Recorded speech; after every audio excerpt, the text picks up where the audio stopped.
That's us. Oh, it is. Yeah. All right, welcome to the December 9th work session. If you join me in a moment of silence and pledge of allegiance.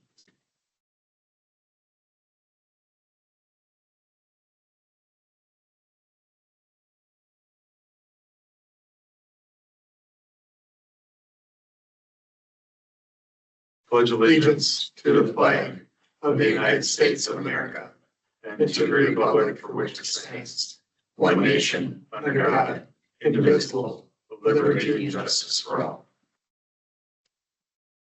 All right, we will go into citizens' comments. It's an opportunity for anybody to address the council, typically for issues that are not on the agenda. Okay.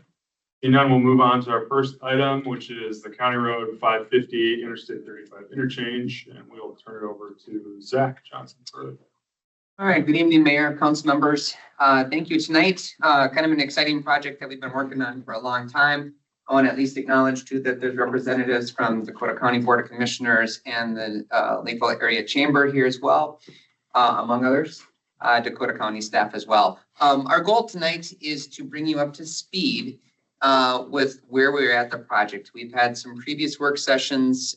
We've had an open house, and we're approaching some milestone dates. And so we wanted to present with you where we're at today. Things are going to start moving a little bit quicker here through a couple of processes here. So goal tonight is to just give you a brief background, bring you up to date on the results of mobility and safety, walk you through the interchange design alternatives that we've considered, specifically the two that have kind of worked its way down to the finalists. Talk about the pros and cons of each, look at which one is kind of trending towards the top, highlight some schedule objectives for you, walk you through upcoming public and business engagements, and then identify the next steps in the discussions. So brief background, in 2004, 2005, the city and the county and the state partnered to complete what we titled interim improvements. At that time, we expanded County Road 50 with a significant exception for the northbound lanes underneath the bridge. Due to the existing abutments, we only have that one northbound lane. So among other things, we have capacity issues, sightline issues, and then increasing traffic volumes. At that time, we also created an official map. And with that, we identified potential future public infrastructure in areas that were developed or undeveloped to help guide us through that interim phase. And with that, we use that map to make the improvements at 172nd Street, among some things, then also to help us in acquiring some property that you'll see right here. I have to remember it's slow, to acquire some property as well that fell within that official mapping area. Oops, wrong way.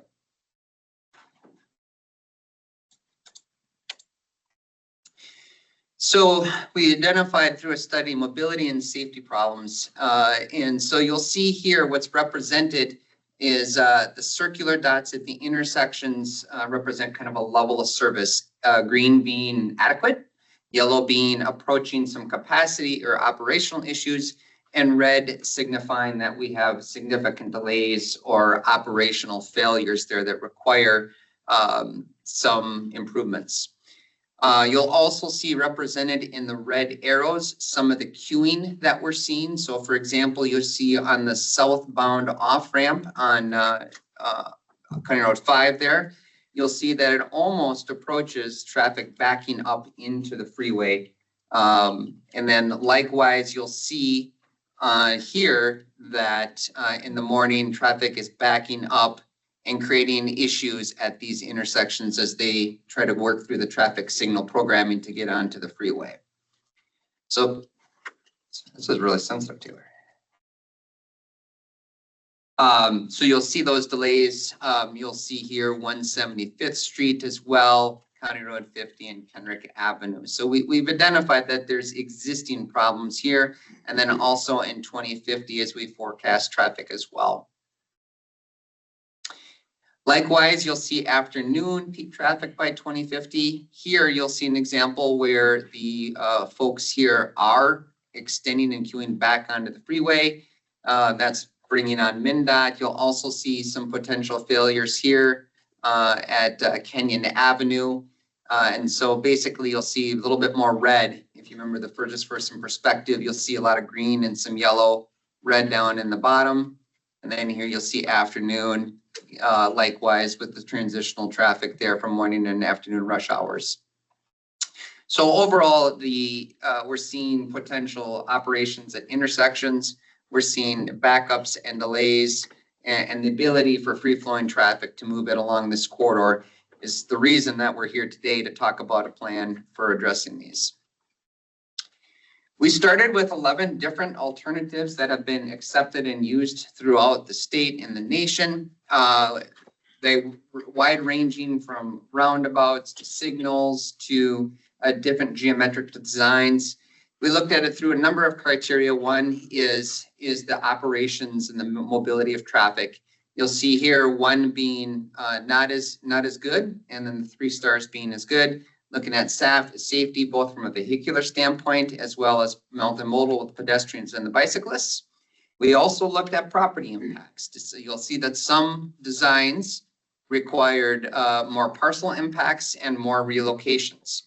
And then obviously we looked at cost. So we whittled that down from 11 down to 2, and that's what we'd like to share with you here today.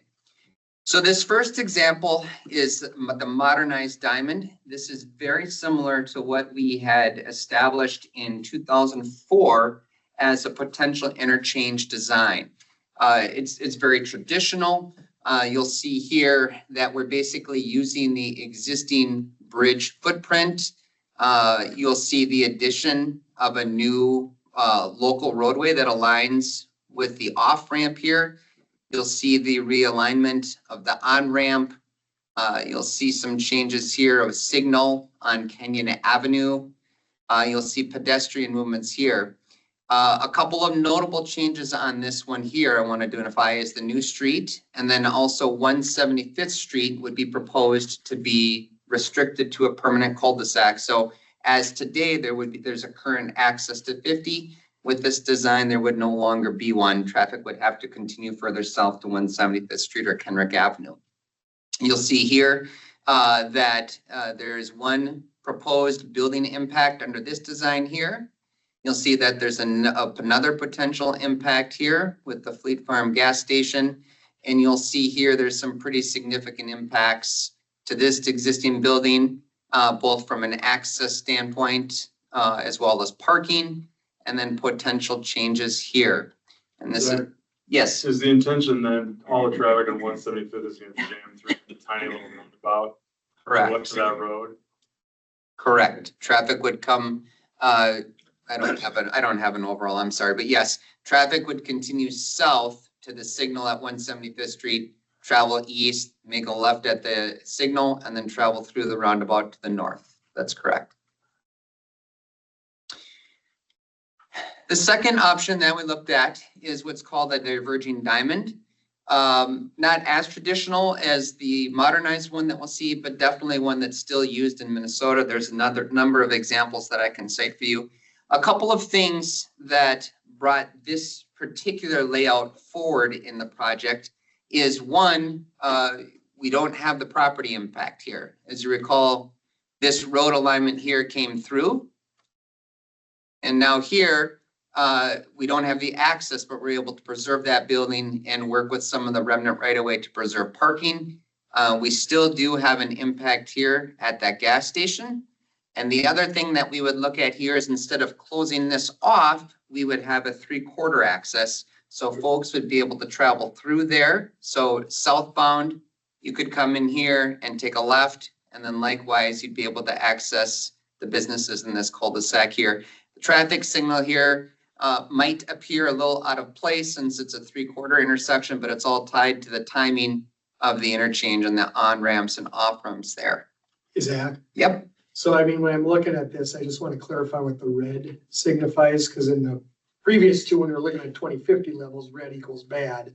I mean, is that just a design thing, or is that something about traffic flow that? Good question. The red, just to clarify, the red here represents vehicles backing up. So this actually would identify like vehicles or queuing. So for example, here, this would represent cars backed all the way up to this point. The red in this is representing concrete medians and bike paths. So this isn't representing any kind of vehicular backups. I should say that's a good point, though. Both of these would be designed from an operational standpoint to reduce or eliminate that queuing and the delaying that we saw in those previous forecasts. Can you talk a little bit about how people would access the two strip malls in both? So you've got Princess Jewelers, and then you've got the one where Savoy is there. Correct.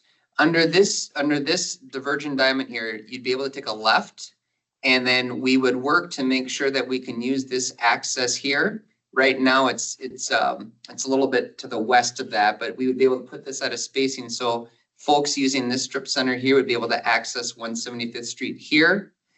Or if they wanted to come up here, they would no longer have that direct connection to 50 that they do today.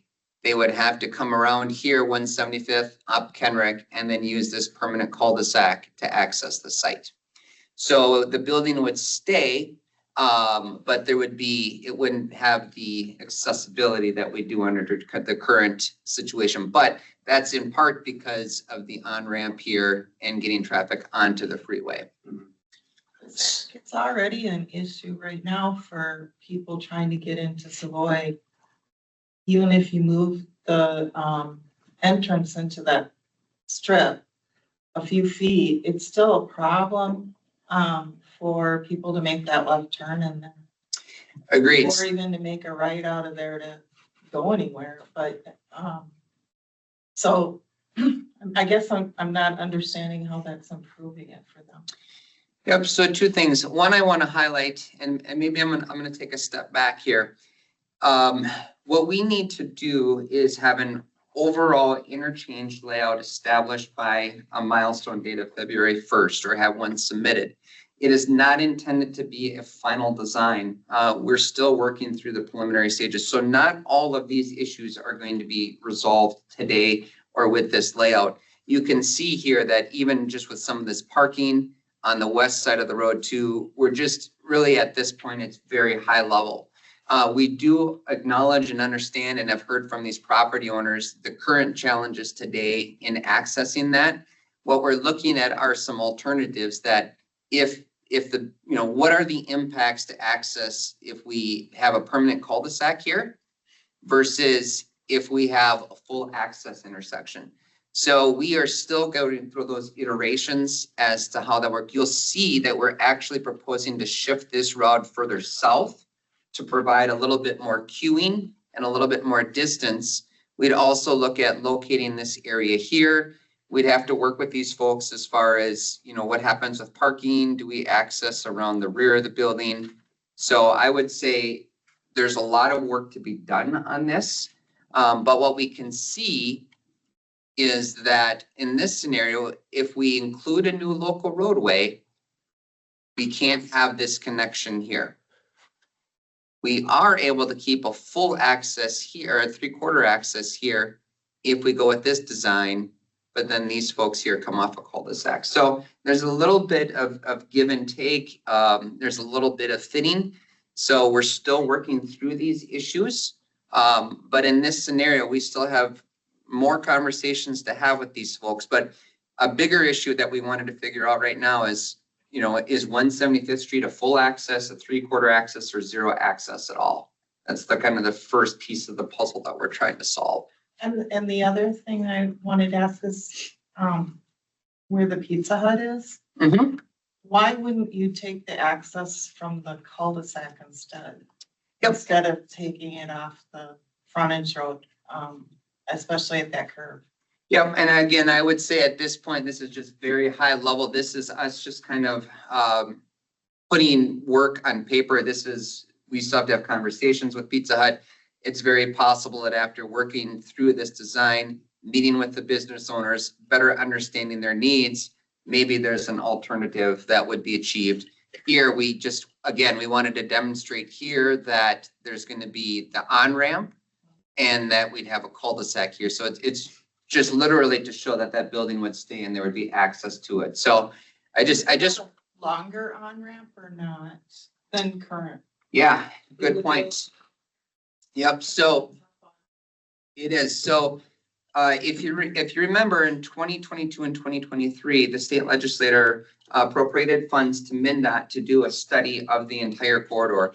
Out of that corridor came 3 critical crash locations here. One was the on-ramp going northbound, and then one was I-35 between the ramps, both northbound and southbound. So you're correct. And this design that would provide that additional queuing, that additional acceleration lane to eliminate some of those rear end crashes or the merging crashes that we're seeing. So great point. Thank you. What type of conversation have we had about which of these provides more significance for Fire Station 3 and its ability to be renovated? We haven't included that in those conversations yet. What we do know is that from a fire station operations, the roundabout is working okay. As we go through this, we'll have to have larger conversations. That hasn't been a significant talking point here. But obviously, you know, from this standpoint, you'd have a full access intersection at 174th to access Fire Station 3 versus here, then they would access it off at 175th Street. So we're comfortable that there'd be access. Working through some of those details, we still have to have those conversations with Chief Meyer and his staff as we progress through the design process. So is 175th possible for full access or 3/4? 3/4 is what we've been proposing. Yep. And so to do that, we've had to pull this south so you can see, it kind of gets lost there. My apologies. But we pull this down a little bit further south. You can see kind of the underlying road here. But again, these businesses would stay under this design, and we'd have to do some property impacts as far as parking, but it would be 3/4. It's hidden by the signature site. You can see it a little bit better here, but these folks would make a left into there, and then you could only make right turn lanes back, right turns onto 50. So you couldn't turn left onto 50 from 175th? Correct. So what we found in our analysis is from a traffic operations, a traffic mobility, safety and cost, property impacts. This design here continues to score a little bit higher than the modernized diamond for all of those criteria. And I'd say it's pretty consistent over each of those elements. It continues to score higher. The challenge that this design proposes is 2 things. One is it's a little different. We don't have one in Lakeville, but it's still the operation basically, just so you know, is it's still operated by traffic signals. I have a 3-minute YouTube video. I can show you. It's very old. But basically it just demonstrates what's unique about this is you'd come along your southbound, you'd stop at a traffic signal, but instead of staying in this lane for a short amount of time, you cross over to the other side of the roadway. And what that does basically, it eliminates those left-hand turns where we see those right angle crashes. Again, a safety and a mobility issue. And then once you pass that on-ramp, then you just go back to the other side. So maybe a little bit different, but certainly the concept of using a traffic signal, following lanes is pretty accepted by the community. The other challenge that we're trying to work through is we really want to focus on multimodal access here. And there's a couple of ways to look at this. One is to keep pedestrians along the outside of the traffic. The other is to move folks inside so that they're traveling along that center island. So think of it as kind of a long pedestrian refuge. We're still looking at alternatives on this. We're working with MnDOT on this as well. And as we work through this process, we're comfortable that we've come up with a design that best meets the needs of our pedestrian and bicyclist community, provides us both the safety and that sense of comfort that would provide for that accessibility. But that's one of the design things that we're still trying to work through on this. But At this point, after starting with our 11, narrowing it down to 5, then 2, the diverging diamond is the design that continually rises to the top. And both require some sort of environmental something or other for the gas station. Correct. Yep. We have a lot of environmental documentation to do. Correct. Yep. For the gas station relocation, and then just addition to the additional lanes and the bridges. So, and we can go back to this too, but just I wanted to walk through a couple other things.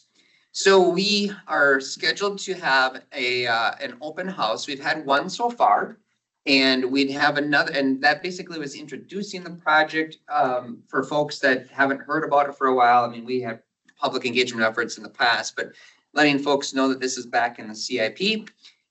So we got really good attendance, I thought, but we'll bring that back on December 19th and share that with folks and show them that here's kind of the design that we're moving towards. We'll have both alternatives available for folks to see. We'll answer questions. We'll get feedback.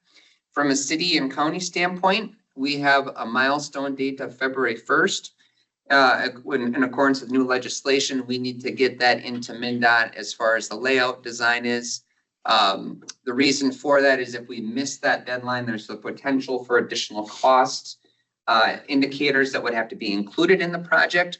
If we are able to meet that February 1st, 2025, we'd go within, we'd be grandfathered into the current legislation. Probably get an approved layout by summer of 2025, work through some of those details, and hopefully work through starting final design late 2025, early 2026.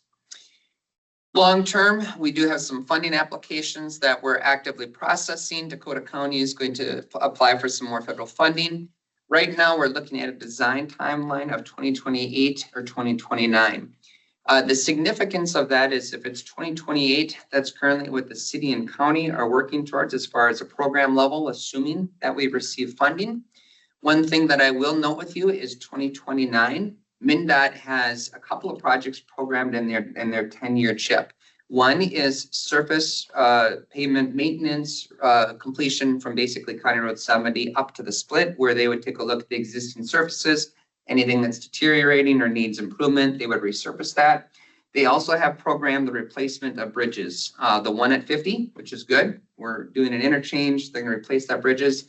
They also have programmed to replace the bridges at 205th Street. Providing some continuity there and economy of scale, and also to repair the bridges over Lake Marion. So one of the elements that we're also concurrently working on is how do we partner with MnDOT to minimize impacts to the traveling public, minimize impacts to businesses, while also making sure that we replace infrastructure in accordance with their useful life. And so stay tuned for that as the city and county work through their the developing of their CIP here beginning in a couple months. That'll be one of the continuous items that we'll talk about. Does either one of these impact the ability for MnDOT to add another lane? Good question. As part of that study, the answer is no, they can still do that. Part of that study that we partnered with, and we said it was a MnDOT-led study, but city and county were represented. They identified a couple alternatives. They looked at installing easy pass lanes from the split to County Road 50. They looked at adding auxiliary lanes from basically the split or 46 to County Road 50, and also potential for adding general purpose lanes at the split and then bringing those actually all the way down to County Road 60. So one of the items that, if we go back in time in 2007, when we looked at programming the County Road 70 I-35 interchange, one of the elements that we got from the FHWA is that we had to study the corridor along County Road 50 to see if we had to make improvements to the state system at that time. We worked with FHWA during that study in 22 and 23. And we did get concurrence that we can move on our design if we so choose, and the interchange that MnDOT will take care of those items along the corridor. Let's see here, what's next? We talked a little bit about the public and business engagement. We did have 120 folks. Again, I thought we had really good attendance at that. Some great questions, some great interest. We had both residents and business owners attend. We still have a long way to go at that. Many, many conversations to be had, public open houses, individual meetings with neighborhoods, business owners. So we're still working through that process, but we wanted to get back out in front of them on the 19th to share with them what we've done in the last 3 months. The Chamber of Commerce has been a great partner in that too. Krista has been exceptional in helping us kind of collaborate with those folks, make sure that we're talking to the right people and making sure that they're a part of this process as well. It's impactful. We recognize that in some cases relocation, and so we'll continue to have that as well. So we have the open house preparing for the MnDOT submittal. I guess I didn't highlight this, but basically about 32 to $36 million for construction, I believe. But overall project costs are somewhere between 40 and 50. You will see on your January City Council agenda a resolution supporting Dakota County's application for federal funding. We'll have that before you. And then also continued coordination with MnDOT in their scheduled projects. With that, it's a lot of information, but wanted to see if you had, see if you had any questions, any feedback that you'd like us to share. Otherwise, like I said, we do have representatives, and I saw Zach here too. We have representatives of the business community as well. But just wanted to bring you up to speed on that and share with you. It's been a lot of good work done up to this point. Okay, thank you, Zach. Anybody from the, that's like the way in, any opinion? Yeah, you want to state your name and. Yeah, my name is Zach Zellickson. I'm the owner of the Red Savoy building. Okay. I also work for Border Foods and run development for Taco Bell in the state of Minnesota and Greater Midwest.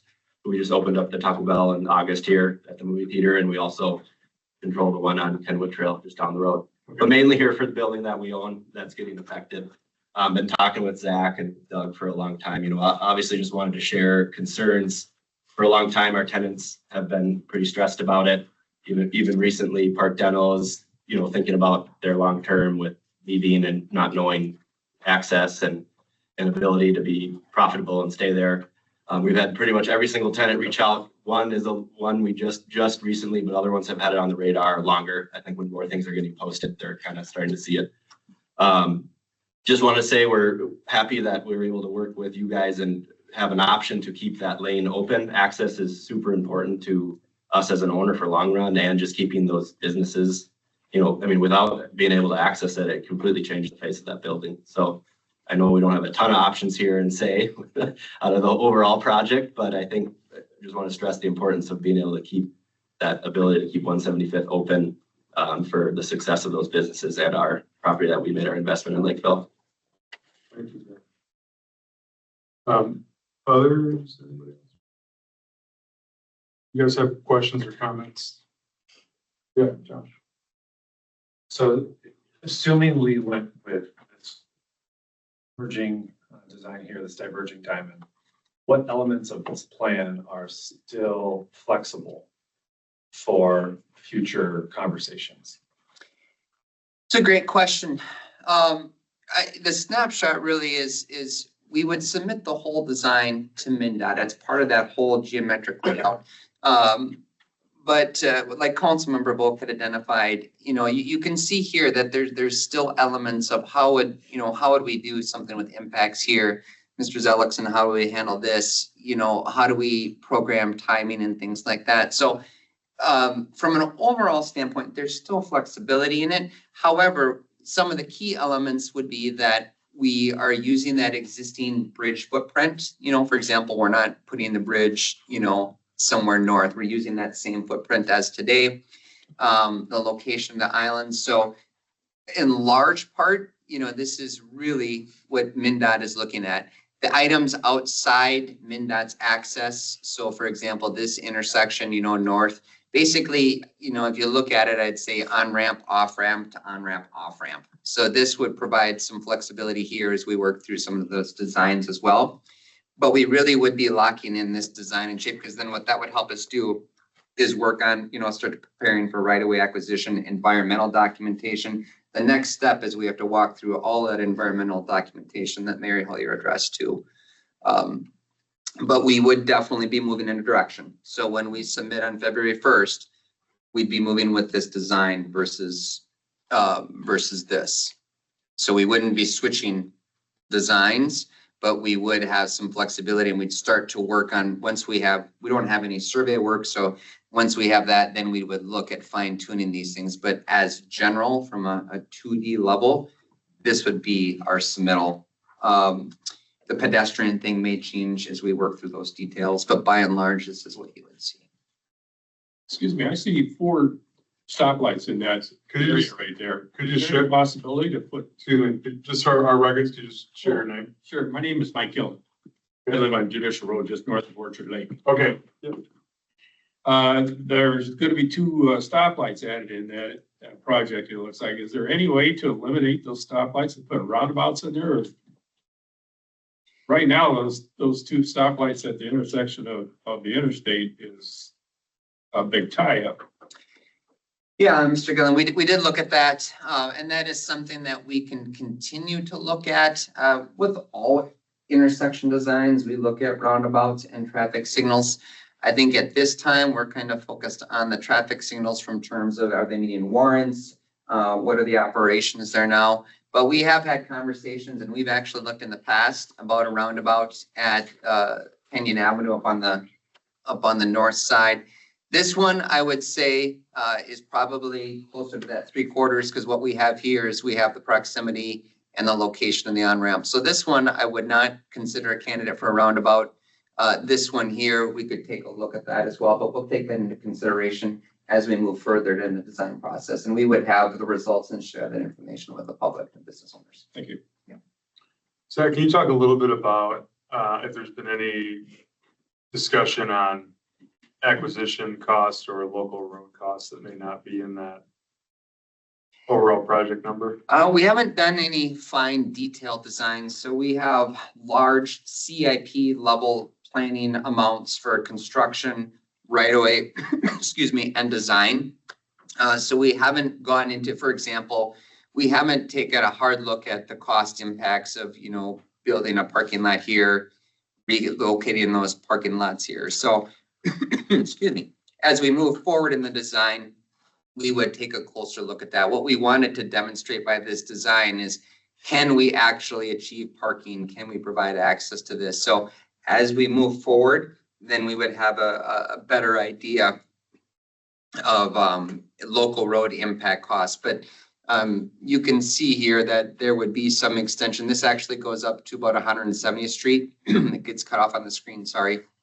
And then we would have some local costs here as well with the realignment of the cul-de-sac. So short of the interchange and the bridge replacement and the county road corridor along 5 and 50, we do anticipate that there will be some local road impacts that would be elements of this project. We do have an established cost share based upon the county transportation plan. We have not developed a JPA, so if there's some fine tuning, things like that, those are discussions that can be had in the future. But there's probably a pretty significant cost difference in the cul-de-sac versus building a new 174. Yes, I mean, in general, yeah, I mean, that's a fair statement. I mean, there may be a cost for clearing and grubbing, but yeah, I mean, a cul-de-sac versus road, probably comparable in the economies of scale. But yeah, that's a fair statement. Other questions? John? And actually, a comment and a question. It's interesting because I live close to this and we use the 175th and 50 area a lot. And it's interesting with the diverging diamond, there's some changes, but really I'm looking at it, thinking of the way we use those intersections to get to Savoy's or something else. I don't see a lot of difference with this design versus if there's a cul-de-sac on 175th and then 174th went through. So, I mean, like I say, just from my perspective as a regular user of this area, I think for not getting on 50 or not getting on the freeway, that's pretty good. The diverging diamond, there's one of these over by Chaska that I've been on. And I guess one question is kind of education do we give people? I'll tell you what, the first time you go on that thing, it's like, oh my goodness. Until once you do it once, you're going, oh, okay, this actually works better than what would happen. But it will be confusing for people. So I'm just curious what kind of education people are going to get. Two things. If I go to your first point, I just slipped up back there, but we, without showing you the visual, one of the things that we did learn from this is you are correct. 175th Street has more traffic than we had intuitively thought. And that's kind of where, as you know, the original plan in 2004 and what we had moved forward with is having that cul-de-sac. We did find that that is a pretty popular route for folks. And that's where we kind of explored what can we do to keep that access open. So I appreciate the feedback. That's right in line with everything that we saw. To your point, you talked about the one in Chaska. These are also some other recent improvements, and there's more, but this is just what was reflected on the webpage. A common one, at least that I drive, is the one by the airport on 494 and 34th. But Director Goodroads talked about the one in Dayton too as well. And so they're out there. This isn't, we're not recreating anything, but we have found that they're very efficient in the examples that we have. One of the, is you talked about education. There's a YouTube video, and if I may, I won't show you the whole thing, but this is an example of something that was done from, I think it was, does it say Missouri? But it just a real brief, and this is really old. 70 and Dorset diverging diamond interchange. This is Dorset Road. And here is the diverging diamond signals will send motorists once the light traffic signals will welcome you as your vehicle approaches the interchange. In this case, the light is green, and as we continue forward, we begin to merge into the other side of the road. Signs above will assist your travels. Stay in the center and right lane to continue on Dorset. Merge into the left lane for the on-ramp to I-270. In this example, we bypass I-270 and continue east on Dorset Road. So again, the light is green at the next crossing. That gives you a little bit of perspective, and I apologize for the oldness of that video, but it does the point in showing, you know, a driver's view. But to your point, Councilmember, we would have a number of different options, videos, renderings, really use it as, I mean, as we've learned anything is with our projects, there really needs to be a component of education. We've certainly learned there's things that we could do better, and this is a great opportunity for us when we introduce maybe somewhat newer concepts or different, I'll say, designs. We want to make sure that we get out in front of the public to demonstrate how to do that. So that's still something that is part of our scope. And part of what we do will come back from our feedback from residents and business owners is how we can best address that. And we're creatures of habit. So I think the best way that we can just accommodate that, because people are going to look at, am I able to do what I normally do? Is there backups? This will reduce the backups for sure. Mhm. It sounds like it will reduce the crash liabilities too, because you don't have the 45-degree. Correct. And to your point, that's why we're also spending quite a bit of time to make sure that we create that comfortable pedestrian activity as well. And so, you know, is it intuitive to, you know, do folks like to go down the middle where they have traffic going on both sides? Is there a comfort in being outside the moving traffic? So those are some of the elements that we're trying to work through too as well, because we want to make sure that we get that right as well. So do they get signage then for, I assume there's still multiple lanes coming off the ramps. But let's just say the coming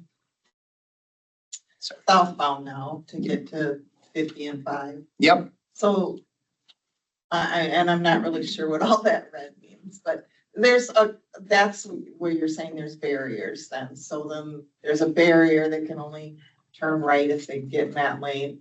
And then there's only one left lane then? So great question, Councilmember Volk. The red represents a concrete island. So just think of it as a surface concrete kind of pork chop. In here, you'd have the southbound folks, there'd be one lane for them to go south and then make a right-hand turn to go north on County Road 5. And here, there would be 2 lanes for them to go south and then continue going, to make a left and continue going south. And they could no longer cross if they got off by accident and wanted to get back on the freeway like they do now. Sometimes they go straight, like. Right. And go, so this method, if they get off, they're gonna have to go on a circular route to figure out how to get back on the Correct. freeway. Correct. Have we had any feedback from Fleet Farm? We have not. We've been working on trying to communicate with them and find things, so that's definitely at the top of our list to do. We did have earlier contact in the early 2004, 5, 6, 7, but certainly nothing recently. So that is a high priority for us to talk with those folks. What happened to the idea, there was a plan in 2004 for the road to go kind of around DQ so that it would reduce U-turn issues for folks coming out? So, let's see if I can get that. A little off the map here, but. No, you're okay. So, I guess initially. So what Councilmember Lee was referring to is you can just see in the bottom of the screen here. I probably should have pulled up an aerial. But the 2004 plan demonstrated an opportunity to gain access from a local road to the Dairy Queen. What we found is that based upon the existing topography, the existing building locations, stormwater needs, that it's really not economically feasible to make that. And therefore, that's why that's another key element of this, is to make sure that this 3/4 design maintains their accessibility as well.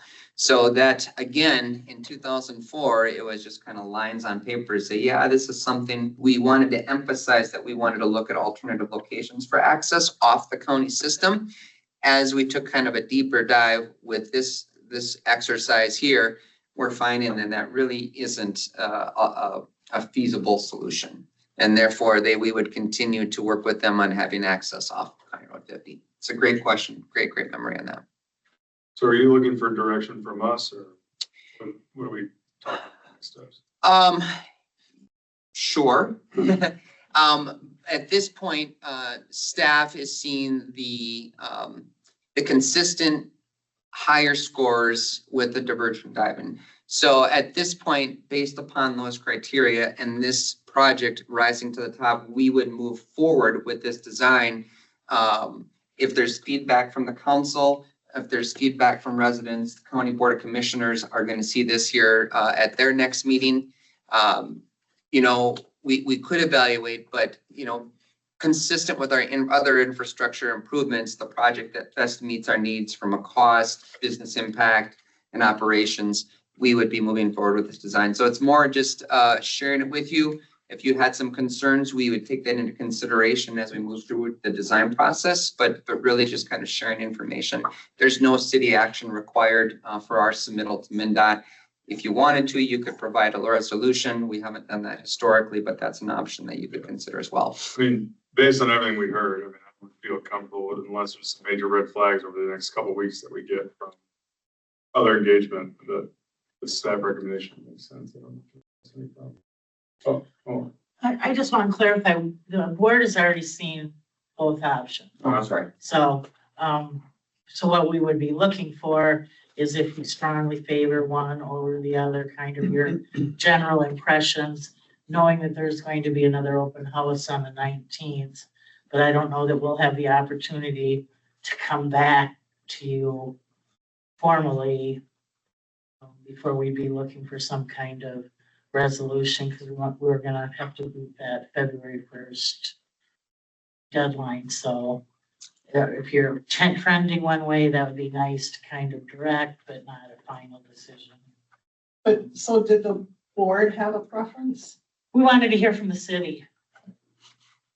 I mean, there are definitely city street impacts with putting in a new 174th. I mean, the the interchange has more impact to city streets on the more traditional one, so. Well, I'm a little confused on the fact that you're having, I don't. The fact that we're having an open house on December 19th is great. But if you have bodies like the Lakeville City Council saying, we're trending towards this diverging diamond, and yet you're giving them both choices, I guess I would feel more comfortable if both choices were there, that somehow or another signage said, and the city council is leaning this way, what's your opinion? Because I don't understand. I would rather see one option put out there for more public comment than to have two, if the bodies between the county and the county hasn't made a choice, but if Lakeville, the city council is saying, we prefer this one, then why would we give two options at the 19th? As a project management team, we met with our elected officials, our local representatives and senators, sharing the same information that we did with you. I think there's an interest in just making sure that we're transparent. I would reframe it as not saying, public, here's your choices. It's more, here's the process that we've walked through. We've looked at these kind of two, and this is the one that consistently scores. So I think it's an effort to be transparent and share with the public. We looked at kind of that a design here, and we saw the impacts to businesses, to local roads. And then we looked at this one, and this one consistently offers better operations, less impacts. And so I think it's just an effort to share with residents, not necessarily say, we're not looking for residents to pick one or the other. We feel as staff and then, working for the council and our job is to give you recommendations and share with you what we feel is going to best meet the public need. So on the 19th of September, how many options did you show them then? I don't remember. Was there 5? At least. Yeah, we started with 11, and I think we had 5. It sounds like, I can't remember, to be honest, but it sounds like 5 is what the county is sharing with me. Yeah. And at that time, again, it was just to demonstrate that we're really looking, we're at kind of an accelerated time frame, but we're looking at different options. What we don't want to have is to move forward with the design saying we didn't explore this. We didn't understand the impacts to 174th Street. We didn't understand the volumes on 175th Street. So we feel confident as city, county, and state staff that we've looked at all of these impacts, and consistently this diverging diamond is rising to the top. And that's what we'll share with the public. So the public hearing or the public meeting is a county meeting, right? Yes. Technically. Yep. So I don't know if there's anybody, either commissioner or county staff, that want to weigh in the best practice on having the two, or. Yeah, Doug Berry from Dakota County Project Manager. Zach, maybe pull up the matrix with the 5. I just want to note that we'll have all 5 represented at the meeting. Got it. However, we will tell the story that the 2 that are circled here, and you'll see something just like this at the meeting, that those 2 jumped out as being the better couple of choices for final evaluation. And they were subject to a greater level of traffic modeling. And that continues, by the way. I mean, the issue of how traffic really moves through these designs is still being looked at, and that'll continue to be a factor. But I agree with what Zach has represented, that all indications are that the diverging diamond, as you can see from from those 3 up arrows under mobility and safety, that it performs at a higher level. It seems to involve less impact and cost, potentially costs, little bit of a close call, but we have less right-of-way impact, it would seem, and less property impact. 175th was, if you go back to the layout, Zach, I'll just briefly mention the 174th. On this one, and it's just an expanded view on the left side there. putting 174th through as was looked at 20 years ago, that seemed to be something that might be necessary for the system. But if you go to the diverging diamond now, when we looked at how we could play with 175th and add the signal, we kind of found, yeah, it could work. So it kind of changed the dynamic a little bit. We were concerned about whether 175th could function. The signal's necessary at 175th because it allows to release the queue that forms, especially westbound in the AM and many times of the day. So you need an opportunity for that queue to go. And that's primarily what that signal does.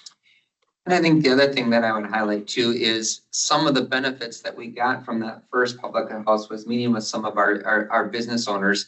And that is in part too, I will say this, at that first open house wasn't represented that way. We hadn't shifted it further south. So as we continue to have dialogue and we talked about that fine tuning element, this is definitely reflective of conversations that we had to try to make sure we make that as good and clear of an intersection as possible. So I have a question. It has to do with the notification. So 3,000 letters or whatever is going out. Was that what went out before? 3,000 of them and you got 120 people to respond? Probably something approaching that. Yeah. That's the notice that went out. We had a meeting of Mr. Holberg and I and some staff for that meeting and really made sure that the county put a pretty big radius on it. But yeah, it was that many no cards. 120, I think, is a lot. I will share. I was pretty. I was pretty. I just think a small number of responses. That's just a personal thing. So, and you guys are happy, I should be happy. I just would like to see work. Where was this public notice sent out? Because I never got one. And that was gonna be my other This question. postcard hit the mail at the end of last week, so it's arriving within a day, I would guess. I can note, I have tenants received that letter and called me, so Okay, so they just got it today. in the Red Savoy Yeah. building. But what was maybe, Mr. Gillen, you're being non-judicial, maybe it's not gonna go to you. I don't know what the radius is of 3,000. It seems like a small number. Well, this first meeting that you had back a couple of weeks ago, is that the notice you're talking about here? Or is this notice of the meeting coming up? One coming up. Yes, sir. It's for the one that's going to be on the 19th. And you say you only got 120 responses? For the September 19th meeting, the one that was 3 Okay, months. that's the one I'm talking about. I never got notice of that meeting. And you probably And you probably won't get a notice of this one. That's what I'm trying to clarify, Mr. Gillen, is what the radius is, how they're trying to get the information from the public with the 3,000 and who they chose, that kind of thing. Because, yes, I would want, so now you know, so I hope you'll be at the 19th meeting, but how do you get the word out so that it gets broader than the 3,000 notices? Yeah. Yeah, and I think when we reviewed this, when we sent this out, I think we basically covered, Doug, correct me, except for maybe the route around the lake. I think we mailed within a pretty wide area. It's roughly a mile radius. Yeah. So it looks large geographically. It does end up being in the ring. It's more than 3,000 addresses. And the response ratio in terms of people attending the meeting is lower than the actual response ratio in total because we get comments from people who don't come. Quite a few, actually. I've got an email list that's grown to around 200 more. So yeah, the ratio that we get out of a geographic area like that is not incredibly high. And part of it is that there are many people who are not right there at ground zero of the project, so that they're not as interested. And we also decided to expand it larger than what's normal, significantly larger. And there's also a link on the county's website for this they have a project page that you can sign up and get email notices about it. I guess I'm just thinking about the fact that not everybody lives a mile from the effect, but a gazillion people use it, right? So I'm just, you know, that's the issue I'm trying to figure out in my head is the gazillion people that use it, I would think that they would want their input. We publicize it through all of our normal matters. The chamber puts it out several times through their things. You know, we have 18,000 households in the city. I don't know if we can send it to every household, but we try to communicate. We put it in the paper in our normal things. We put it out as much as we can. It's also going to be tough around the holidays. We know that, to get people to show up. I don't know if there's any way around it, with the deadline that's coming up in February. And please know, I'm not trying to be super critical. I'm just trying to figure out the logistics of how it was all set up to go. So I'm not trying to make anybody defensive. I just trying to figure out, you know, how to get that input because this is really the last input for a long time. Councilmember Volk, I would say that we always, public outreach is an ongoing effort. We're always exploring, trying to find ways to improve things, to reach folks.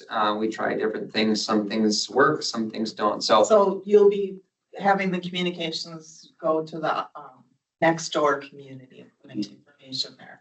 You'll be using social media here every day in the next week or so to be able to, for people to be able to know that the public knows is happening. Yeah, I don't know if it's every day, but we certainly work closely with our communications manager to make sure we're utilizing social media. We use our electronic sign in the front of cities. So we do try a number of ways to reach folks. Just as in general, I'd say, you know, sometimes we have success.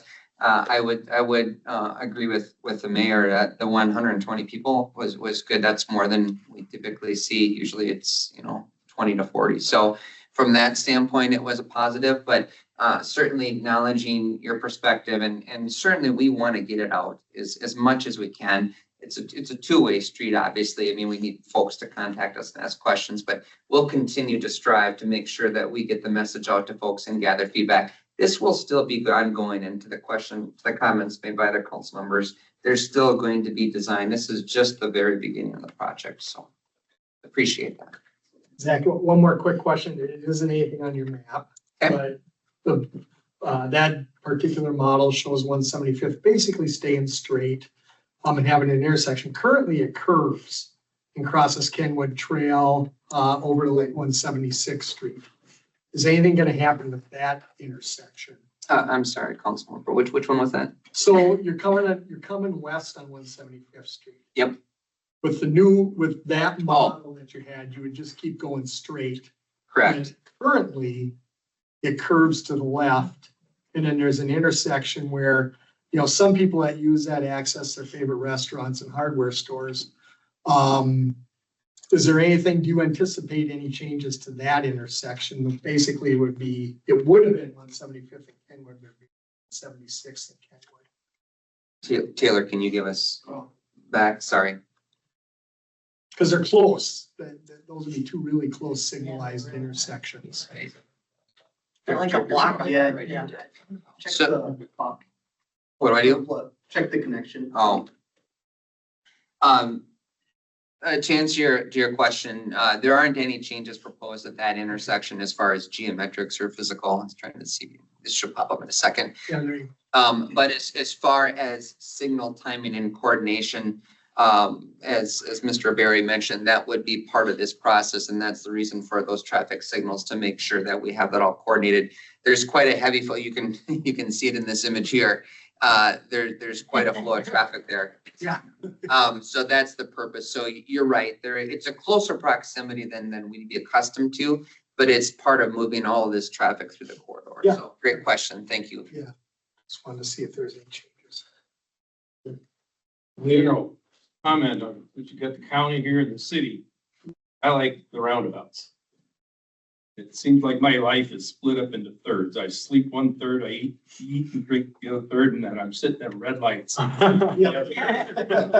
if you can actually put in a roundabout at 172nd, that would be a good spot to have one, because that's gonna be a tie-up for the traffic in the afternoon going north. If they just get through the intersection at the interstate, and now we gotta stop at a light.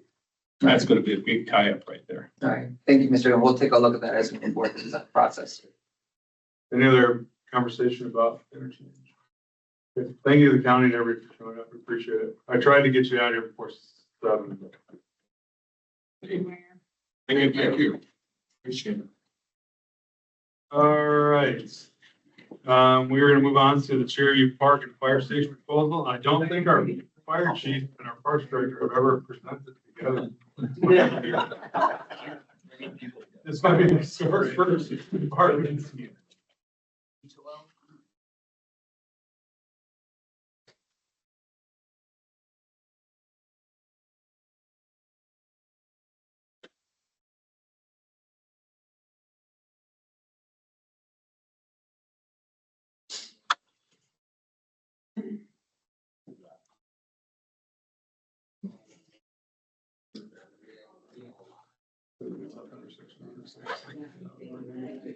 Mayor and council, I'll tee this off and then pass it over to Mike and Joe. Okay. As you know, as we were going through the process of looking at fire stations, we've been looking at an option to consolidate from 4 down to 3. Needed to find some land for such, and we've been identifying the area in the Cedar and 179 Cedar and Dot area as that location that was identified by a study that we commissioned a couple of years ago. We've been looking for sites, and as we did that, we came across some land that we already owned in the Cherryview Park area. And so tonight, we just wanted to run that by you. I will say, if this is something that the council wants us to move forward with, we have not initiated any outreach with the neighborhood on this yet at all. And so that would be something that we would suggest that we do some feedback from them, if that is something that you can. If you decide not that this is a non-starter, we will continue to proceed and look at some land acquisition opportunities that were in works already as well. Okay, Mayor, Council. So, you had the memo up, so I thought I'd just go to the drawing of what it would look like as far as that. So, we've used CNH as far as to kind of do our initial drawing of a station. What does that look like? And then we met with Joe and his staff, and then they took that drawing and kind of added the features and how would we have to potentially rework the park. Some of the things that we highlighted in the memo as far as key discussions was the baseball diamond, baseball park, the playground, to make everything kind of fit in that. I think there's still more work to do if we're to proceed forward with this as far as that, but I think it potentially has a good fit. It gives us good access as far as response to 175th if we need to go westbound. We have Glacier, and then we can run down to 179th that connect with Cedar. If we need to go southbound, northbound, the Glacier gives us that same avenue too. As far as fitting in there, from initial design, it looks like everything would work well. Like I said, there's just some tweaks, and Joe, if you want to add anything to this? Sure. Yeah, no, and I guess I would say from our perspective, our goal was to make sure that we were either maintaining the similar amenities or improved amenities. We know from user feedback, parking has been an issue at the location. We use this quite a bit for our own programming. So parking has been an issue, layout and kind of the configuration and the way that like the pleasure rink and the hockey rink work. So there's actually some decent park improvements here, even though we've reduced the amount of space. Just to kind of It's utilized very well anyway, right? I mean, as far as the space goes for a park. The corner that's in orange, actually, we really don't use it all anymore. It's mowed once a year. It used to be an athletic deck. It didn't meet that need anymore. It was the drainage was poor. So really, you're right. A large portion of it was no longer really being used. It was just the diamond that is really being impacted. But shifting it, required us to move several other items. So from just kind of a general layout, as you look at where the fire station sits, the firefighter and administration parking is kind of on this backside of it. And as Joe mentioned, the public parking would serve both for the park and then if we have visitors coming to the station. So that serves that dual purpose of making that and creating more spaces. I think we initially had 70 some spots and we've reduced it down to 66 roughly to kind of make everything fit where it is. I guess that's kind of the gist of everything that we have there. The station does accommodate potentially if Alina wants to move into there as a base. I think there's some things that we have to look at and consider for that, but there's that potential. But again, that's a further conversation that we have to have with Alina if this is something that's even interest to them. And the only other thing I would add is the tunnel under 175th Street, the grades there were challenging. So we did need to relocate the paths. So the one that runs along 175th over to that connection over by the old Dodd, that would be eliminated. So we'd really be routing people now through the park and kind of around the station, which I think works better in the long run anyway for safety. So, and then just really looking at some of the amenity upgrades as we have an opportunity now, because we're sharing a pleasure rink and a diamond, we'll be able to use the lights that are already there that light the pleasure rink for the baseball diamond. So there's just some good improvements there, I would say. Would you, the initial version of this that I saw, all the parking was kind of combined for public access to the fire station and the park. In this model, what about folks trying to use the fire station parking for the basketball court, the diamond? You think there's a landscape plan that might assist with that, or you have concerns about that? I think that's something we'd have to look at and get down to the finer detail of it. This is kind of give us that high level overview of can it be done for one? Is there interest to move forward? We did have a quick conversation of do we add, like the basketball court, do we add some landscaping screening and such? Do we put signage? So to access kind of the parking on the backside that's close to the basketball is you'd have to come on the backside of the station so we could make that as firefighter only access. So that's where our firefighters would be parking, fire admin, firefighters responding to that station would be driving into the backside of the station. So making sure that that's clearly marked, not for public access, if that makes sense. And I think there's going to be some grade changes there also, just going from, because the fire station is going to need to be raised up a bit. So that's going to help. I think some natural, some plantings would help also. We're also going to need to potentially look at a fence along the playground, just because of proximity to 175th Street. So I think there's some things like that we will need to continue to look at. But as a general concept, goal one was, does it fit? So have we done any kind of evaluation on land acquisition cost savings versus the cost to do some of these changes to the park? We've not looked at the park amenity updates yet. And there's some options in there as well, you know, replacing the warming house and looking at this as an opportunity to add permanent restrooms. That's something I think that we need to discuss further and look at costs at. I believe you had a cost estimate for the land acquisition. So we have 2 million in the budget, the pro forma for land acquisition. But we weren't gonna be able to buy a piece of land for 2 million, right? That's kind of the whole deal. Your negotiations. Yeah, okay. So obviously, it's in my mind, as long as the park improvements here are less than the 2 million, we're coming out ahead. Yeah. I think, you know, we probably can, some of these, and Frank with Joe on this, some of these, you know, we're not giving Joe a free new park based on the fire department dime, right? So some of these are gonna have to be done. There's also maybe some nice to haves or want to have in theirs too as well. So we'll do absolutely, we'll do the need to haves and, you know, we'll try to upgrade as we can. But I think overall, this would be coming out ahead. And we did note since this plan was done, the playground was put in 2019. So we don't need to replace the playground. We just need to relocate it. So, I mean, so there are some amenities that can be reused as it is. So. As part of the 2019 remodel, were these the amenities that were surveyed from the neighborhood, and should we keep all of these? Is the basketball court still needed? I mean, Yeah, I mean, it's a very good question. So the unique part about Cherryview for us is that it houses the majority of our rec programs. So Rev Sports and a lot of those summer programs run out of this facility because it has all of those amenities. So there are a few other options for us that are structured this way, and that was really kind of the catalyst for looking at the permanent restrooms. This could then become the home for our rec program. So Not Grand Prairie. not Grand Prairie, nope, not for what we do with that. The youth programming, really, those, at this point, we're talking, 3, 4, 5, 6-year-olds. This is a better location for that.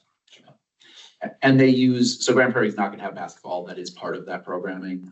There's other amenities here that just fit better, so.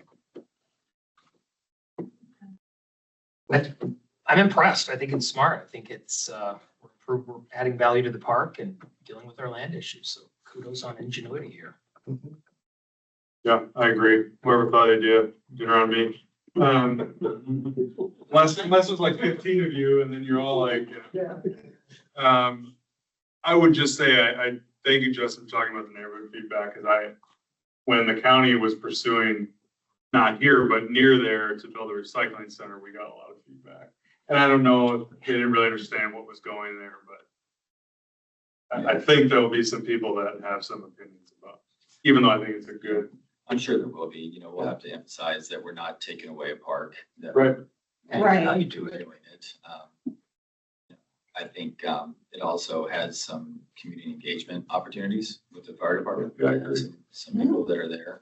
So I think. Lower insurance rates. Positives. Large. We saw this with the Public Safety Committee, and I agree. Very impressive, great use of the land.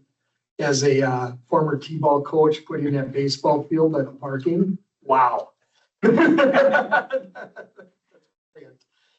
everything with the park is convenient with the parking. I think I agree too. There's some real community engagement opportunities, but there's also, you have hockey going on, you have skating going on, you have playgrounds going on, and you have, they're not always at the fire station, but you have emergency medical personnel like right there. So I think it's huge. I think I really like the design. Yeah, and I would really encourage to think about how we can make sure that there's like the right synergies so that, firefighters that are living there can obviously play basketball and whatever and all that kind of stuff too. I think that makes a ton of sense to have that. I did notice that the half court basketball is going to a full court.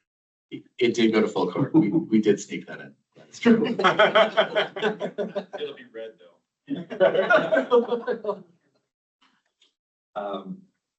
Adjacent to this, because I agree with the council, it sounds like there's good support for this idea, but the thing that I keep also thinking about is a change in location changes the radius of our current firefighter paid on call policy. We've got a policy in place that you have to be within a certain radius of the station. And so as we continue down this pathway, how are we looking at that to ensure that we're not pulling folks out of that radius, or, with the change in how we are staffing the stations, does that allow us to expand that radius and all that kind of stuff? Well, I would say, for the future, as we continue going down the path that we're moving towards, is initially obviously that Station 2, if that, we move down this path and Station 2 goes away, those firefighters are going to get grandfathered. Station 4 is going to become part of this. So it's going to kind of be a blended. But I eventually see us going to more of you're working a scheduled shift versus we're looking for that callback, if that makes sense, because we're going to be able to have trucks staffed at a more frequent or a better basis than what we do today. But that's Interpreting that, right, that the radius would increase, yep. or be necessary if you. I would say further down the road, it would probably not be necessary, but in the next, call it 3 years, we're going to probably have to increase that distance, that time response from their home to the station. So in theory, very long term, then if you're talking about shifts, they wouldn't even have to live in the city. Potentially you could do that. And I'll use like Farmington as an example. They have a 10-minute response. So we have people literally that are in the city of Lakeville that are on Farmington's pay on call. And I'll say Eden Prairie just went away from their residency requirement that you have to live within the city to be on the fire department. They didn't have necessarily that you had to be within a time frame of a station, but you had to be a resident. This year is the first year that they've removed that. I don't necessarily say that we would remove that initially. It would be more of, if we're looking for a truck to have a firefighter, a seat filled by a firefighter or that's being on call, that they'd be a resident of the city and not necessarily are they within 5 minutes, 10 minutes of a station. But that's something that's at least, I'll say probably a minimum 3, if not 5 years down the road from here. Other feedback? No, I think this is a good idea to tweak. Yeah. So what are the next steps? We have neighborhood meeting stuff or button stuff or what? So I briefly spoke with Tierney. We have a pretty good next door radius in this area that I think we'll do. I'll talk about some other things too. I'd like to make that a pretty short window for feedback, just because we would like to release CNH and SRF and our designers on this. So realizing that there's the holidays, we'll get something out through the first of the year, most likely.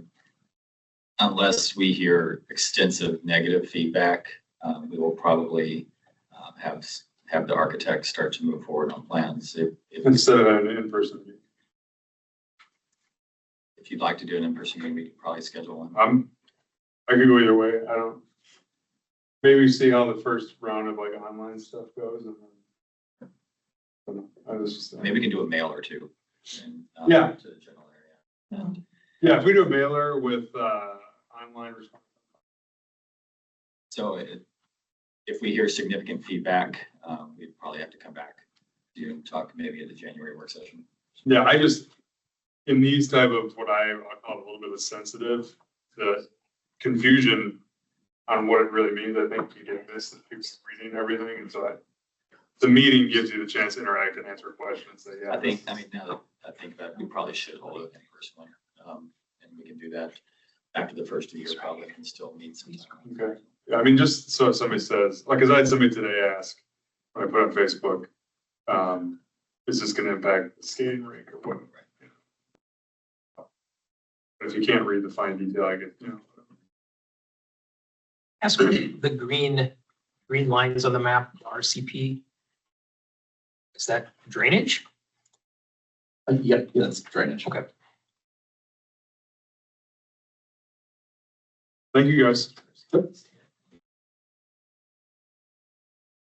Regional Collector Piper. Oh, okay. Yep. Really cool bonding.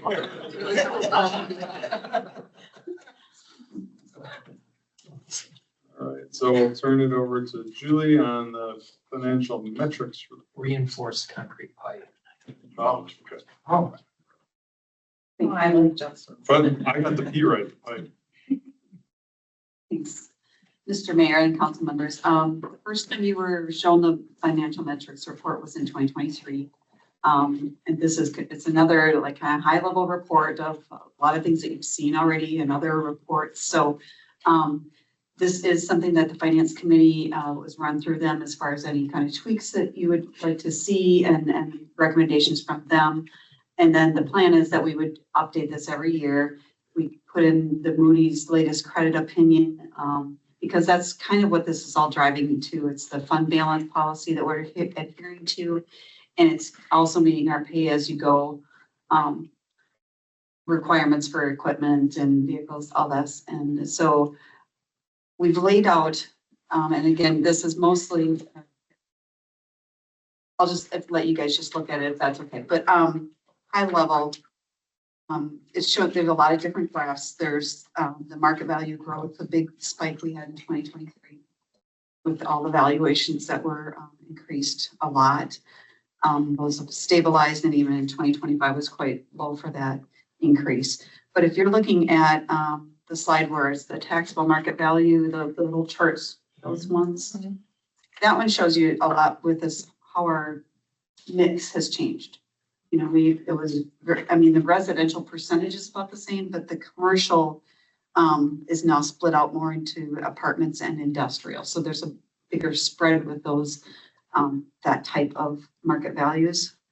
And just the increase overall, I mean, we've increased almost 8 billion since 2012 over total tax base. But I thought that was helpful to see too how that mix has changed over the years. So our fund balance policy, and you're seeing this with the truth and taxation meeting and in our work sessions too, we are seeing it right at the top, right at that, just under the 50% of the fund balance policy. And as we've talked about before, we know we've got a big spike coming in 2028 when the SAFER grant is gone. So our plan is to build those reserves up and keeping our fund balance healthy, but not overly. If we restrict that fund balance for covering the firefighters when SAFER is gone, that's what we'll still be at the 50% fund balance. I'm trying to say that in a way that's not too complicated. And then also thanks Joshua for mentioning at the TNT meeting about the spikes in 2021, the spikes in our fund balance that were due to the CARES money and then the ARPA money that we got. Those are just timing issues. That's why the spikes were there. Looking at like the debt limitations and our goals, there's things that we are keeping an eye on as we do grow still, making sure that we stay within those ratios that are the AAA level with Moody's. So keeping that in mind as we continue, as we issue the debt each year and making sure that these are falling within those guidelines. So we don't raise any red flags in Moody's eyes. There's the charts on the equipment plan, these guys here, equipment plan and the facilities and tech plan. Those are all taken from the CIP. They're a little condensed to just look at, here's the next 5 years. Because in the CIP, you see it going out several years. And that was a recommendation from the finance committee going, okay, the more current, the years that are coming up sooner are more solid. Even though we adjust these every year, we have a better feel for what we would need in the next 5 years than we do 10 years down the road. So they felt it was misleading to include those farther out years that may be understated because we haven't got everything that we know we will need to know. Yeah, I'd be curious to get your perspective and the committee's perspective on giving some examples of what the equipment is. I mean, when you're approaching 3.2 million in 2027, just like putting just a couple bullets on what we're talking about might just be helpful to put some color in the report. Okay, yep, and I can do that. Fire engine in there. Yeah, that's kind of what I expected. So people, I mean, if the drum public is looking at this, like, what are we buying? And Right. I get that that's expensive. I think people probably don't realize how much a fire truck.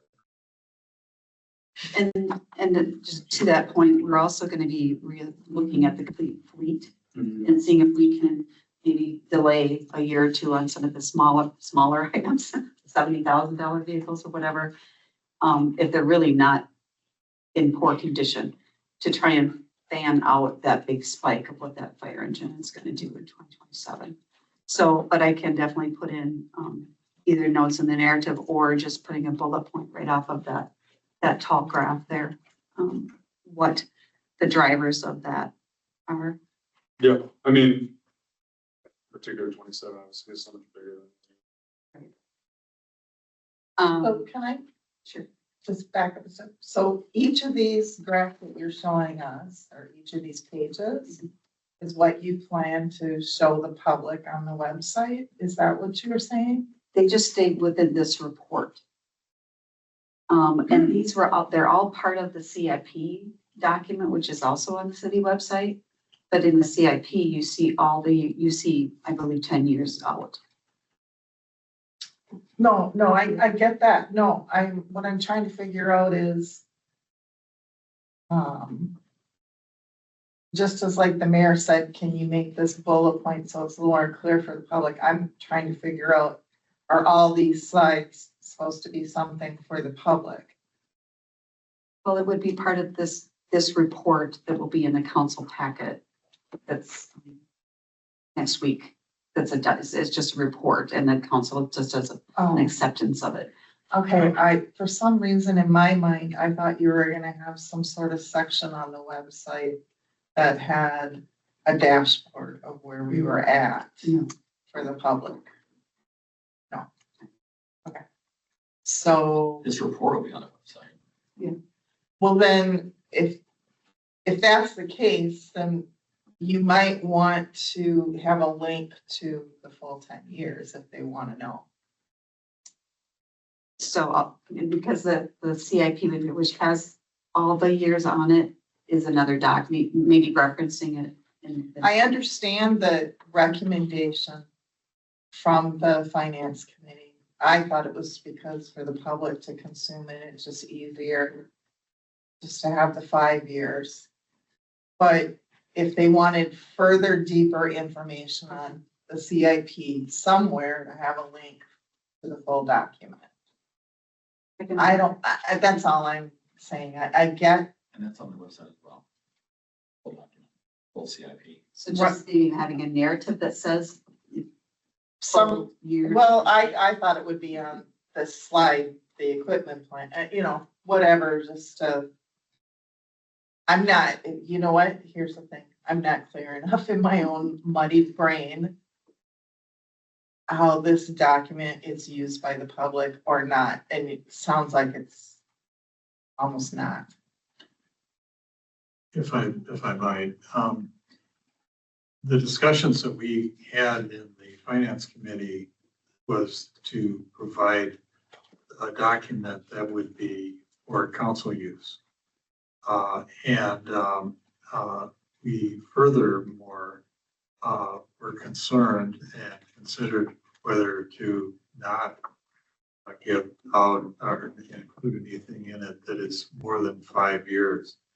The reason for that is that we think it's misleading to assume that there's not going to be any additional debt or expense once you get out between 5 and 10 years, because a lot changes.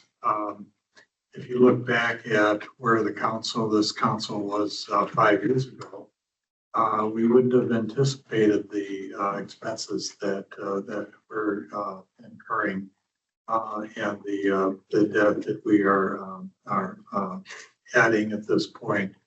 So I think that the emphasis should be that this is for the council's use, which gives you, I think, a good visual of what is going on relative to the policies that you have, the sustainability and resiliency policy and the debt policy.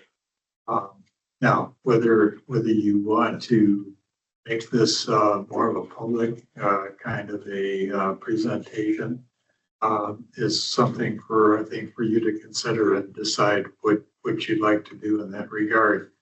But as we designed this, this was the emphasis was on providing something that was a visual for the council that would be updated on a regular basis so that you could see how things were developing. And I'm not saying to them to take, I misunderstood the very first statement you made or something. I must have heard this was for the public consumption and didn't realize this was for council consumption. So, needed. So, I mean, you don't even need to take the mayor's suggestion, but why reference the truck if this is just for our consumption? Just so that we remember there's a fire truck, but. Well, no, because anything that's for us is also a public document. So. Right. Right.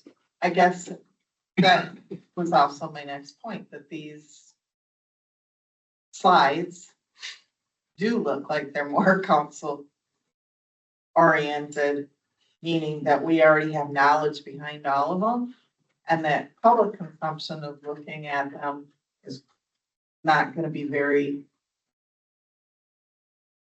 like the word that they would use, transparent. And I'm not saying we're not being transparent. I don't know how to explain it. They're not going to understand it as thoroughly. It's not, reader friendly. It's not even, I don't know how to explain it better than that, but You know, sometimes you have to think at a lower level. I'm not saying dumb down, but you have to talk their language versus talking our language.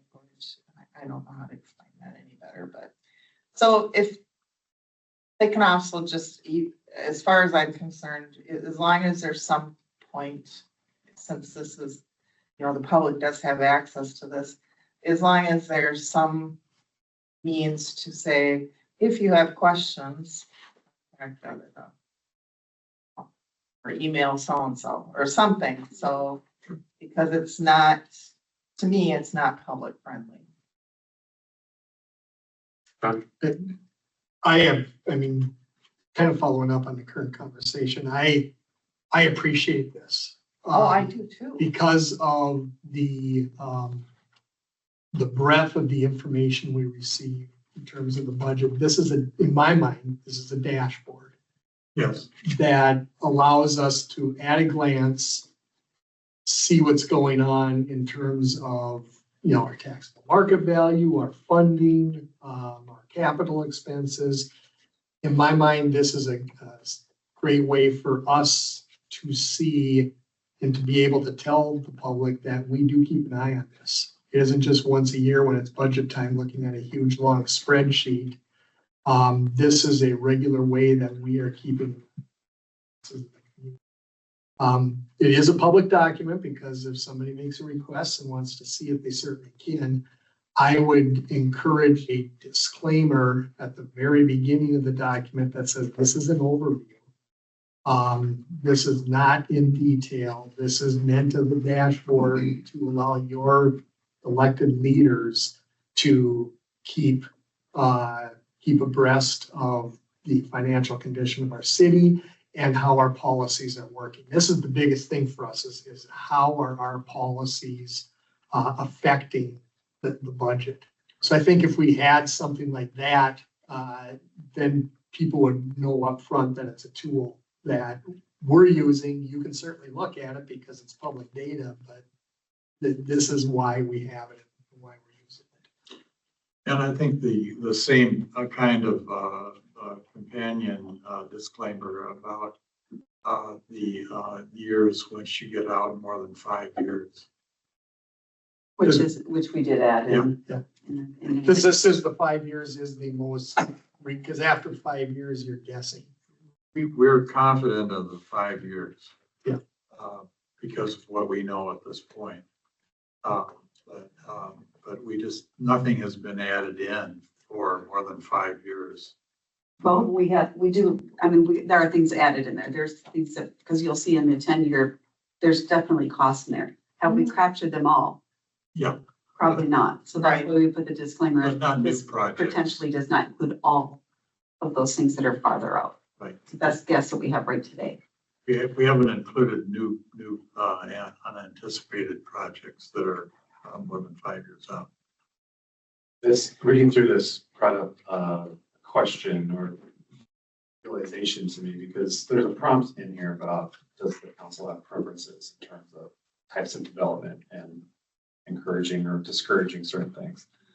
We've seen before graphs that show the percentage of land uses, you know, commercial, industrial, and residential around the city. And when we think about what we consider balanced from a land use perspective, it seems like they were balanced. But from a valuation standpoint, it doesn't seem as balanced to me. And so I guess that was the question that I had is that, do we anticipate the valuations to be more similar to the balanced land uses that we have? Or do we need to recalibrate so that the valuations are more in line with what we can balance? You know, does that make sense? Yeah, I mean, I think if I hear you right, if you look at our land use map and you look at the colors, yep, we're majority residential city. Mm-hmm. It's no surprise to me that the vast majority of our taxable market value is on the residential side. But do the valuations match up to our percentage? I don't, percentages are I'd for be surprised if communities? it's 1-for-1, but, I don't know if that's a goal either. I think it comes down to the assessment process. And if you're building a very much more expensive building on a piece of land, that's going to skew the balance between the percentage of land use and the total value.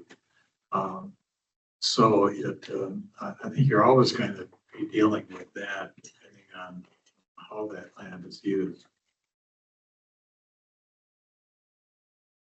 And maybe I'm remembering incorrectly, I thought we would have higher valuations. Not to, I know we're a bedroom community, but we have several commercial hubs and fairly large industrial parks. So I guess I thought those numbers would be higher, knowing also that we have lots of developable. We still have significant areas to develop yet. But when we're built out, does that valuation balance, is that where we want to be? Is I guess the bigger question. And it's maybe at the point of the prompt. And to that point too, there was mention in a year ago, is it helpful to see comparatively, what do these pie charts look for our neighboring cities or comparable cities? Is that data that's important? Possibly, I mean, we're never comparing apples to apples. It's like we're, okay, talk about franchise fees. Not everybody has them, but then you got local government aid and not everybody gets that. So there's a lot of dynamics that go into make that even our neighboring cities aren't exactly like we are, structured like we are. So I'm not sure how helpful that comparative is, but that's something you think is important to measure against. Well, It's easy enough that we've got the data. It's going to ebb and flow. I mean, the difference between the commercial between 2012 and 2025 as a percentage is down, half. We're down from 10.5 from 10 to 5. I think that reflects just the general economy, right? That's nothing that we did on purpose. It's not like we discouraged commercial. On the contrary, we're trying to encourage it. Again, I don't know if it should be a goal that our taxable market value should match up 1-for-1 with the land use. I don't know if good or bad of that. Yeah. But I would say I would discourage rezoning today's commercial land into residential just because of probably, and that's just because it's commercial land is a convention asset for us. And every year there's less and less acres. And we get it. We've had that conversation before, and I think there's been very strong opinions about that. And I think to me, this reinforces that mindset. Right. To not. The nice thing about this kind of report is that it shows you that information so that you can discuss it. Gives you some facts to work from. No, the report's good, so I don't know why I'm coming off as negative Nelly in every subject today, because that's not my intent. It's really my intent to just really understand what it is that is being presented and to whom is the audience with it. You are the audience for this because of the high level. Right, now I got things that. that you do. This is a technical document that you have to have expertise to really understand. Right. And to answer your question about data from other cities, I don't think that's necessary or even healthy. This is about our policies, and other cities don't have the same policies. So to start comparing to people that, I think this really gives a good picture of where we're at with our policies. So I would just discourage, and you could think of a million things to add to this, and all of a sudden you've got this huge unwieldy report that I just love the idea that this is a dashboard. I do think though, on the commercial issue, though, it would be nice to know are other communities going through that same, are they seeing declining commercial as part of their total pie as well, even a community like Burnsville that's adding all kinds of high density housing and has a ton of pre-existing commercial. I mean, because to me, that's a big, glad you pointed that out, because that's the big challenge we've got here. The commercial growth is just not keeping pace, and when the city's fully developed, that means homeowners are gonna be the ones paying, Yeah, I mean, it's a headline for about Minneapolis and then St. Paul and Egan. I mean, it's, I mean, It's it's not not just just here. we can do a comp plan process as well. I mean, is there something we can do there to look at commercial? I mean, we had that in regional council of mayors today, looking at what is the federal government going to tackle over the next several years, and that was a top 5 issue was commercial industrial Decline, yeah, 'cause decline. I think that could be like a subset report, if there's a specific issue like that. As Julie says, the information is available. It's a matter of just preparing a separate report on the subject like that. I mean, maybe ours isn't down as much as others. Well, The and then, value and of then, original and then at what point then do you start talking about the annexation conversations we had for industrial purposes? So I mean, there is some interest to have that conversation. growth of that percentage. Can you remind me what the, in the other, what's Taxable included? market value. Yeah, Other, what would be included in an other? Railroads, utilities. yeah, railroads Okay. and utility, and that's it, yeah. Got it. Exactly. Thanks. And maybe, so that one, with that blue line that says, does the city council have preferences on the type of development? Maybe that doesn't belong in here. It's just, this is the status of where things are at right now. And that shouldn't be, That's a note I put. okay, I'm totally good taking that out of there. This isn't a question document. I'll take that out. With that, do we still want to have a note about that big spike in 2027 in the equipment? No, because I think we talked about it enough. I guess I'm fine with it. I can put a disclaimer at the beginning. This is a executive summary, high-level report.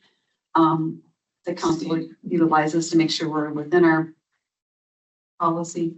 discussions. Yeah, exactly. And That works. We just brought it for you tonight, assuming you're good with it. On the agenda, like you said, probably consent on it in your next meeting. Yeah, we could report. Okay, thank you. Thank you.